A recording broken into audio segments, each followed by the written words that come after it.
Hello বন্ধুরা, welcome to Sangeeta kitchen. Sangeeta kitchen আজকে আপনাদের কুমড়ো শাক দিয়ে ছোলার ডালের একটা রেসিপি দেখাবো। এই দেখুন, এখানে আমি কুমড়ো শাক এরকম কেটে ধুয়ে ভালো করে রেখে দিয়েছি। আর দেখুন এখানে জল আছে, এতটা শাক নয়। আর একটু ছোলার ডাল দেখুন আমি সিদ্ধ করে নিয়েছি। ডালটা আমার খুব ভালো নয় বলে, ভালো সিদ্ধ হয়নি বলে আমি এটাকে একটু মিক্সিতে পেস্ট করে নেব। একটু আলু কেটে নিয়েছি এরকম ডুমো ডুমো করে। আর এখানে দেখুন মিক্সারে আমি কটা কাঁচা লঙ্কা, 1 চামচ জিরে, একটু আদা দিয়ে এই ডালটাকে পেস্ট করে নেব। দিয়ে পেস্ট করে নিয়ে আমি আপনাদের সামনে ফিরে আসছি। দেখুন বন্ধুরা, ডালটাকে আমি বেটে নিয়েছি। এবার কড়ার মধ্যে একটু শুকনো লঙ্কা, পাঁচফোড়ন দিয়ে এবার আলুগুলোকে দিয়ে ভাজা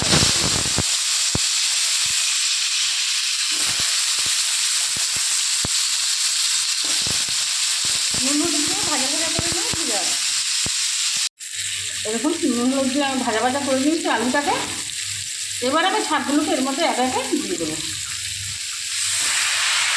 পরিমাণ মতো নুনটাও কিন্তু আমি ওর মধ্যে দিয়ে দিয়েছিলাম।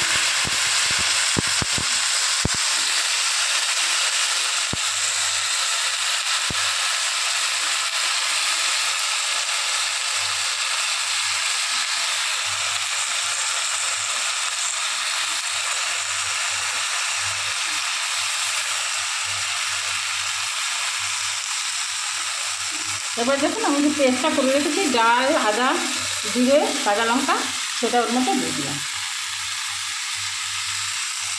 দিয়ে একটু নেড়ে চেড়ে নিয়ে ফিরে আসছি।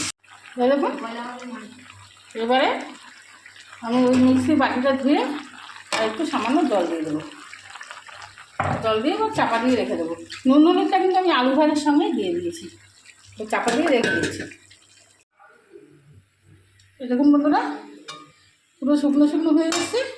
এবার আমি একটু মিষ্টি দিয়ে নামিয়ে দেবো, নেড়ে নামিয়ে দেবো। অসাধারণ টেস্টি একটা রেসিপি, সাধারণ রেসিপি, ঘরোয়া রেসিপি এত সুন্দর হয় এইসব রেসিপিগুলো। মানে এই হলে মানে সব টাইম আপনি খেয়ে নিতে পারবেন। এবার নেড়ে চেড়ে নামিয়ে দেবো।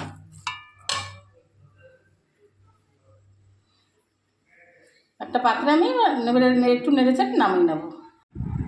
এই দেখুন বন্ধুরা, আমি একদম শুকনো শুকনো করে একটা পাত্রে নামিয়ে নিয়েছি। আর এটা অসাধারণ খেতে, বারবার বলছি। ভিডিওটি ভালো লেগে থাকে লাইক, কমেন্ট, শেয়ার, সাবস্ক্রাইব করতে ভুলবেন না। ধন্যবাদ।